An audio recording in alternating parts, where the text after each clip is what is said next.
This story is titled, My Wife Wanted an Open Marriage, but I Gave Her a Taste of Reality That Ended Our Relationship. All right, so here's the deal. I'm Ryan, 32 male, and I've been married to my now ex-wife, Emily, 30 female, for 6 years. On paper, we were the perfect couple. I'm a senior project manager at a top firm, pulling in 6 figures, working insane hours to give Emily the lifestyle she's always wanted. But let me be clear about something. Emily's influencer career? That didn't just happen. I made it happen. When we first got married, she didn't know what she wanted to do with her life. All she did was shop with my money, bouncing from one hobby to the next. Given my social status, I've always believed that a successful man deserves a partner who is equally accomplished. I didn't want her to just sit at home shopping or scrolling aimlessly on her phone. I wanted her to have something meaningful. That's when I started encouraging her to find her purpose. Social media seemed to click for her, and I threw everything I had into helping her succeed. I invested in her brand, bought her the best camera equipment, paid for classes on photography and video editing, even covered the cost of her first marketing campaigns to grow her audience. Every time she needed a new outfit for a photo shoot or tickets to some exclusive event, I made it happen. I worked extra hours, sacrificed vacations, and lived with constant stress so she could build this dream. And it worked. Her follower count skyrocketed, brands started reaching out, and she was finally doing something she loved. Or at least, that's what I thought. The cracks started showing about 2 months ago. At first, it was little things. Emily started pulling away, emotionally and physically. She'd be glued to her phone during dinner, laughing at memes or texting someone constantly. She stopped posting pictures with me on her social media. In fact, she went so far as to archive all the photos that showed we were married. It's better for the brand, she'd say when I asked about it. It stung, but I figured she knew her business, and I wanted to be the supporting husband. I noticed other changes too. She started dressing differently, edgier, like she was trying to appeal to a younger, single audience. She was going to more influencer events, ones that ran late into the night, and always insisted they were just for networking. I'd wake up at 2 a.m. to find the bed empty and hear her creeping back into the house, claiming it was just work stuff. I didn't want to come off as insecure or controlling, so I let it slide, convincing myself I was imagining things. Then one night, she sat me down in the living room. She looked nervous, chewing her lip, her phone face down on the table. A rare sight. "We need to talk," she said, avoiding eye contact. I've had enough experience with bad news to know nothing good comes from that phrase. "What's going on?" I asked, already bracing myself. She took a deep breath and said, "I've been thinking a lot about us, and I think we should try an open marriage." I just stared at her, trying to process what she was saying. It was like my brain short-circuited. "An open marriage?" I repeated, making sure I heard her right. She nodded quickly, like she'd rehearsed this. "It could be good for us. Think about it. We're both so busy. You with work, me with my brand. This way, we can explore and still stay together. It could make us stronger." I couldn't believe what I was hearing. "Explore?" I said, my voice sharp. "Are you serious right now, Emily? We've been married for 6 years. I've been killing myself working to give you the life you want, and now you're telling me you want to sleep with other people?" Her face fell, like she didn't expect me to react that way. "It's not just about that," she said quickly. "It's about freedom and connection. It's not that I don't love you." "Stop," I interrupted. "Just stop. Do you even hear yourself? How is this supposed to make us stronger? You're basically saying I'm not enough for you." "That's not what I mean," she said, tears welling up in her eyes. I feel like we've grown apart, and this could help." I stood up, needing to put some space between us. My head was spinning, but her words were starting to connect some dots. The hidden social media posts, the late nights, the sudden wardrobe change. It all made sense now. She was already acting like she wasn't married. How long had this been going on in her mind?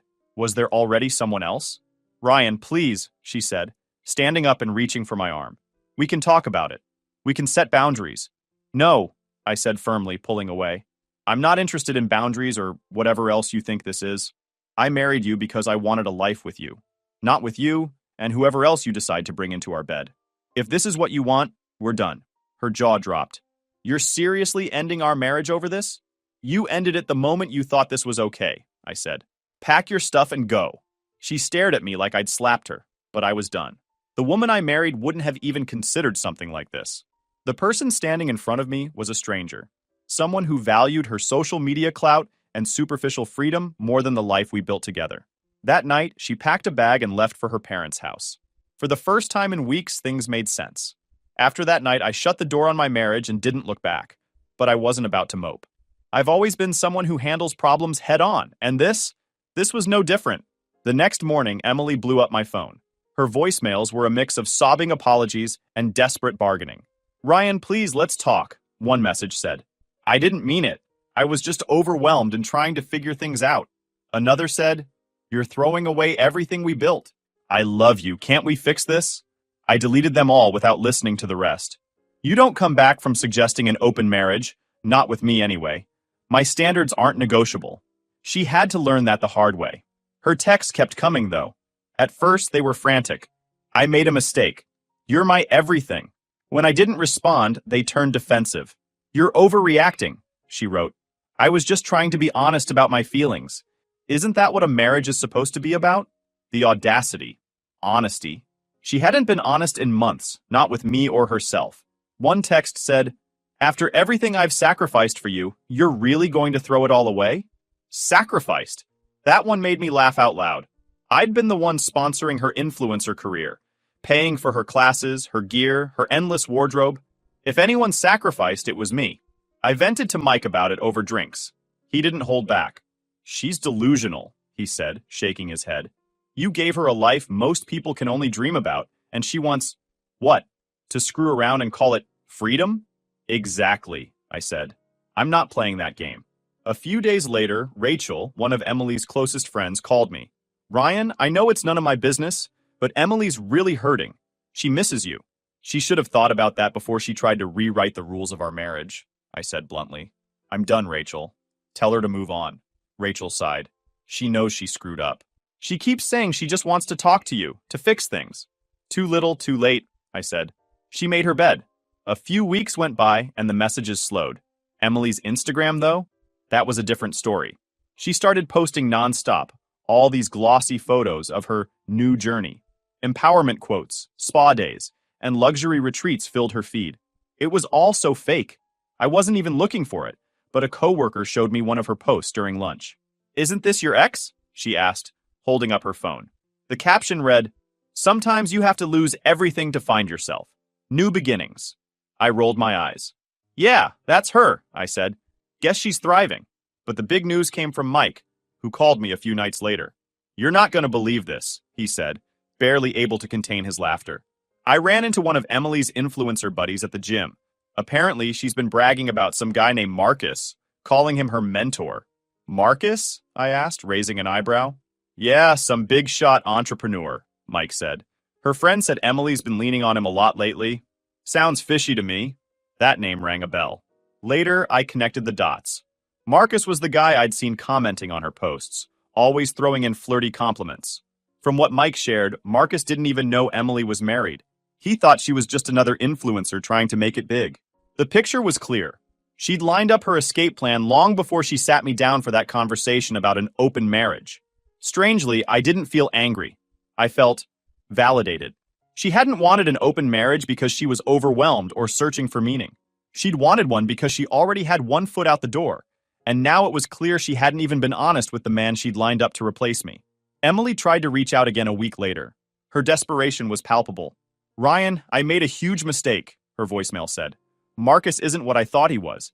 None of this is what I thought it was. Can we please just talk?"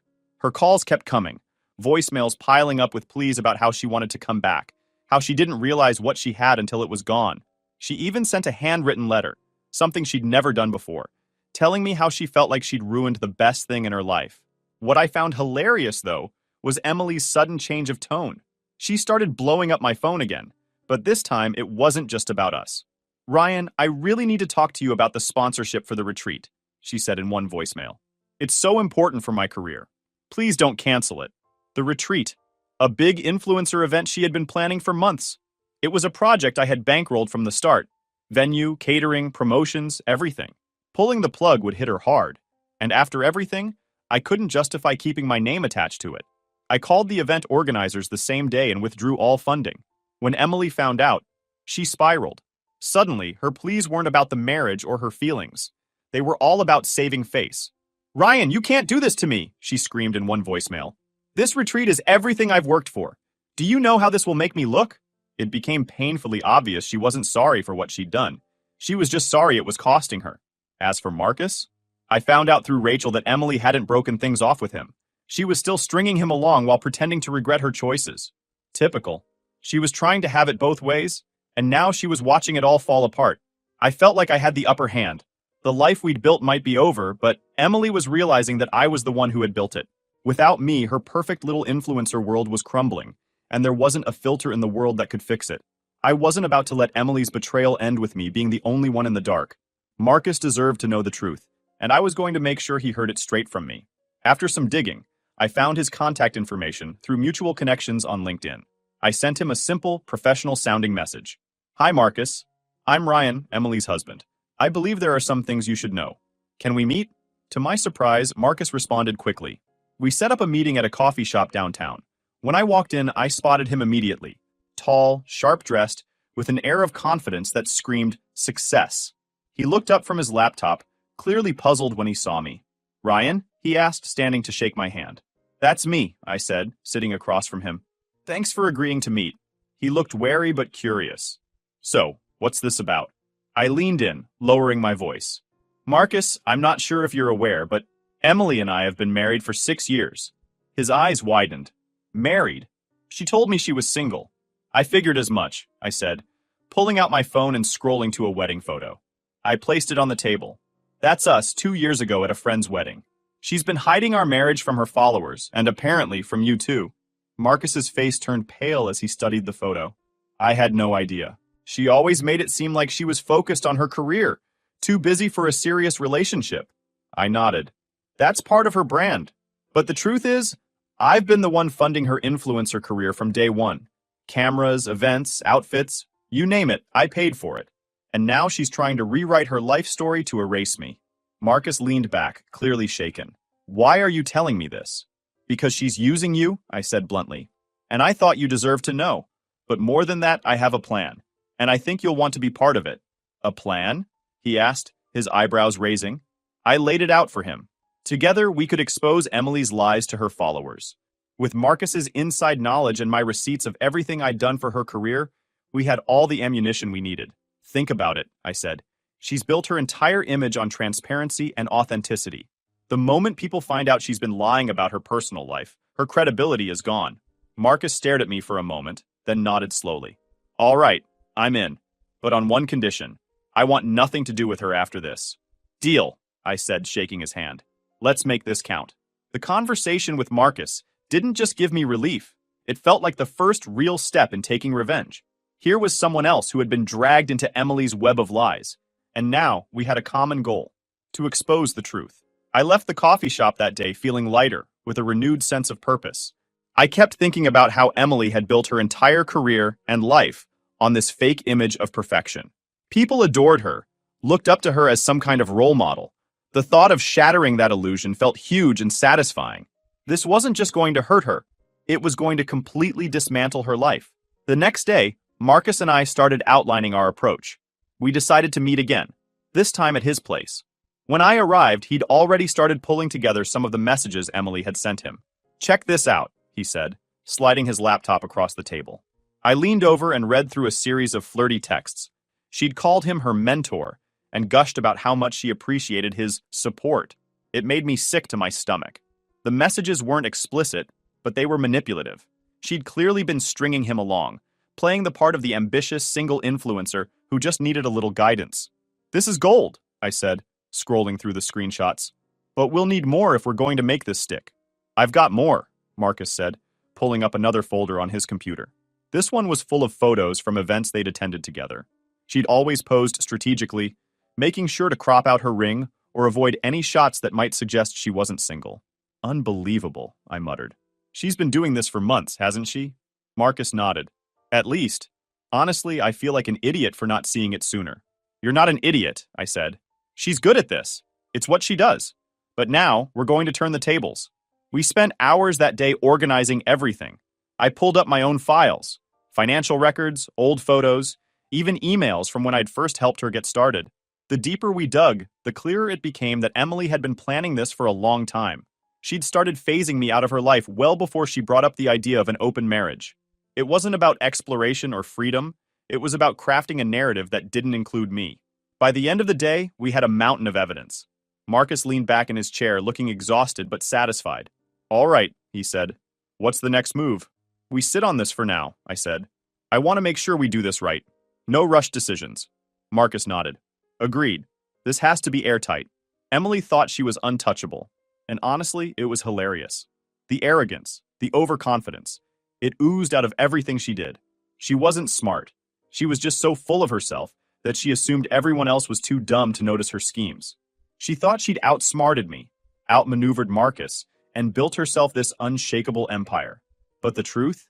She was as subtle as a brick to the face. Over the next week, Marcus and I went to work. It wasn't just about collecting evidence. It was about connecting the dots, building the full picture of just how reckless Emily really was. Marcus started with the digital side. Screenshots of DMs, texts, and every painfully obvious move she'd made to hide her marriage from her followers. I took on the financials, receipts, invoices, bank transfers, all the proof of how much I'd poured into her influencer career. The more we uncovered, the more pathetic her whole charade became. Look at this, Marcus said one night, pulling up a text Emily had sent him. In it, she called him her rock and thanked him for always being there. She's ridiculous, I said, shaking my head. She said the exact same thing to me a month before she brought up the open marriage crap. It's like she's copy-pasting. She thinks it's working, Marcus said, rolling his eyes. She's probably sitting somewhere right now, patting herself on the back for being such a genius. The thing was, Emily didn't even bother covering her tracks properly.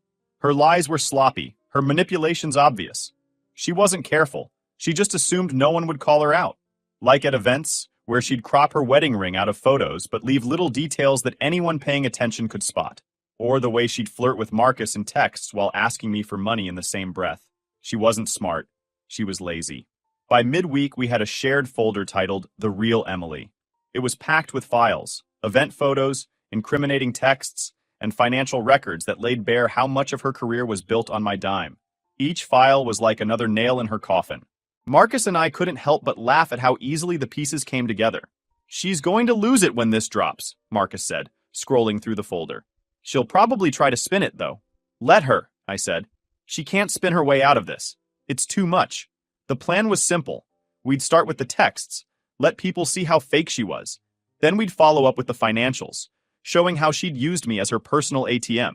The photos would come last, the final proof that her whole image was a lie.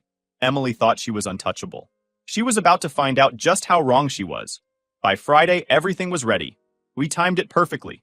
Emily had a live Q&A scheduled for that weekend, the kind of event where she pretended to be real with her followers. It was the perfect moment to drop the bomb. She's going to squirm, Marcus said with a grin. Good, I said. Let's see how honest she really is. Emily thought she'd won. She was about to find out she'd been playing herself the whole time. When Saturday rolled around, Marcus and I were ready to drop the hammer. Emily had hyped up her Q&A for days, posting story after story about how excited she was to connect with her followers. Real talk, real transparency, she'd written in one post, paired with a glowing selfie. The audacity of it was almost laughable. Marcus and I had timed everything perfectly. 30 minutes before her live session started, Marcus uploaded the first wave of our evidence. It was subtle at first. Screenshots of text between him and Emily, showing her flirtatious comments and manipulative behavior. We didn't even include captions. The screenshots spoke for themselves. Within minutes, the post started gaining traction. Comments flooded in, people tagging Emily and asking, "Is this real?" and "What's going on here?" Marcus and I watched it all unfold from our separate screens, messaging each other updates like kids on Christmas morning. "She's going to lose it," Marcus texted. "Good," I replied. "She deserves every second of this." As the live Q&A started, Emily seemed oblivious to the storm brewing. She appeared on camera with her usual polished look, greeting her fans with a big smile. "Hey guys, I'm so excited to chat with you today. Let's keep it real, as always." The irony was delicious. At first, the comments on her live were the usual fluff, people asking about her skincare routine or praising her outfit. But slowly, questions about Marcus's post began popping up. "Emily, is it true you've been lying about your relationship?" one person asked.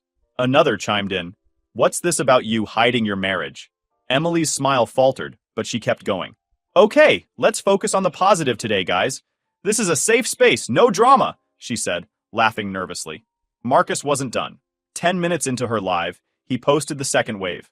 Photos of him and Emily at events, her ring strategically missing from every shot. He captioned it, "The lengths some people will go to for their authentic image. The real Emily." The hashtag took off immediately. By the time Emily noticed, her live was flooded with people spamming number "The Real Emily" and demanding answers. She started fumbling, trying to regain control. "All right, let's take a little break and reset," she said, her voice shaking. The live abruptly ended. Marcus and I were dying of laughter. "She didn't even last 15 minutes, Marcus texted. "Classic Emily," I replied. "All show, no substance." But we weren't done yet.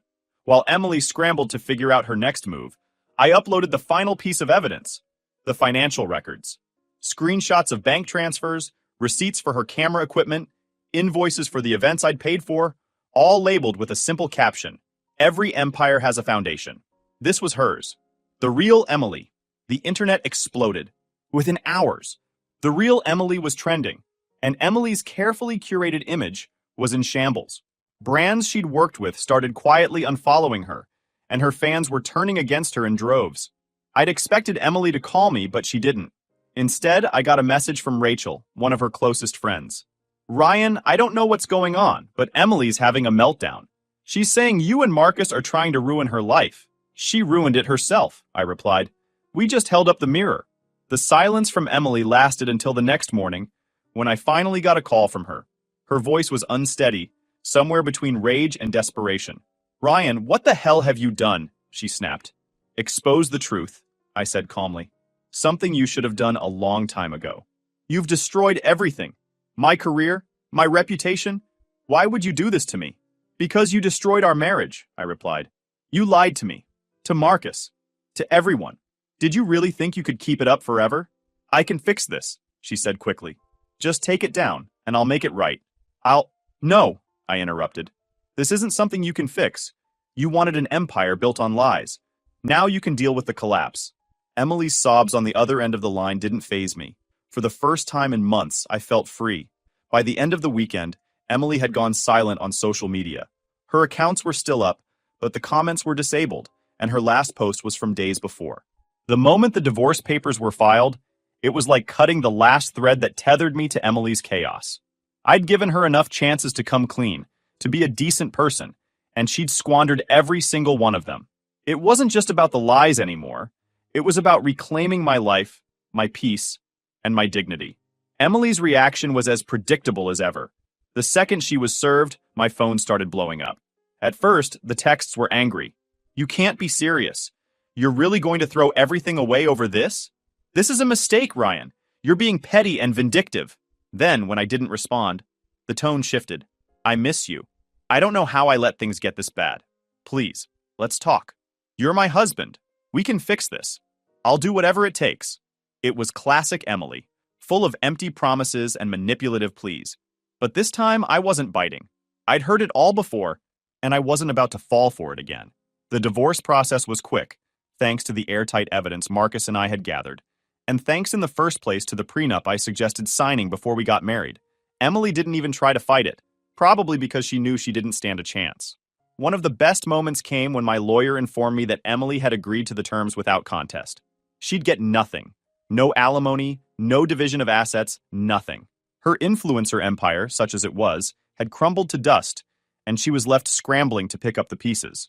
Rachel called me a few days after the papers were finalized. "Ryan, she's a mess," she said. "She's been calling everyone, trying to figure out how to fix her image. She even mentioned reaching out to you again." "Not my problem," I said. She made her bed. And that was the truth.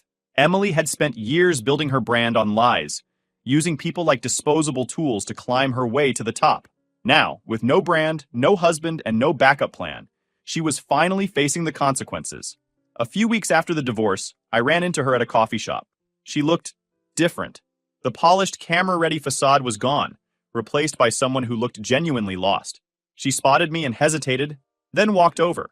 "Ryan," she said softly, "can we talk?" "There's nothing to talk about, Emily," I said, keeping my tone neutral. "Please," she said, her voice breaking. I just want to say I'm sorry. For everything. I don't know what I was thinking." I looked at her for a long moment, then nodded. "I hope you figure things out," I said. Then I turned and walked away. That was the last time I saw her. As far as I know, Emily's still trying to rebuild her life, but that's her journey, not mine. As for me, I've moved on. I'm focusing on my career, my friends, and myself for the first time in years. The weight of Emily's lies is gone, and I'm finally free. Sometimes people ask if I regret it, exposing her, divorcing her, walking away. The answer is always the same, not for a second. Emily thought she could rewrite our story, but in the end, I took back the pen.